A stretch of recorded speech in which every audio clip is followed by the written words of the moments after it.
He's saying that given the current COVID-19 situation, what do you feel is more of an immediate problem for the countries to solve?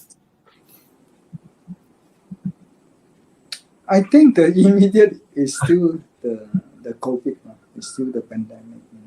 So until you convincingly tell people that this vaccine works, and then you can spread to all over, and then until also the spread slow down. Unfortunately, many countries seems to control that quite well, and then other countries seems to have the number continue to increase. That's where people get a bit frightened. Mm-hmm. Singapore is lucky. Singapore has very much control, but they are also concerned that the foreigner can spread. So they are also careful. Yeah. Mm-hmm. So I think number one concern is that, but you're also very concerned if this prolong. Your productivity may come down.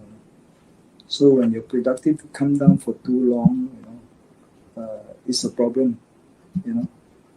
Then they also have to clear another problem. When the pandemic go away, when the economy recover, so the certain surge in demand may also create some inflation problem. So at the moment, you're also faced with this problem. Interest rate is so low, so people feel that maybe the better way is go into equity. Go into property is very long term. Go into equity is more flexible. So and then at the same time, you also have one more worry that when the economy recovers, the inflation may come in. So you are pressurized, low interest rate, low return, and then plus the inflation is going to erode your value. So that's why sometimes the market continue to stay put.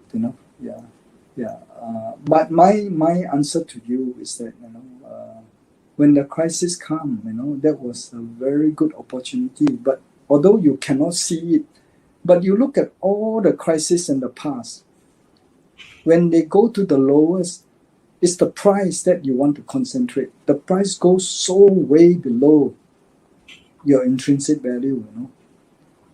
That's the kind of stock you want to choose. Yeah. So it's even better, isn't it? When the crisis come, What's your advice to someone who wants to learn how to pick stocks? First lesson, follow our criteria. But what if they have no criteria? How are they going to start? No, I think that's the starting point. We have simplified our investment criteria. Take a look at the share that has low gearing and they can grow. The management is good.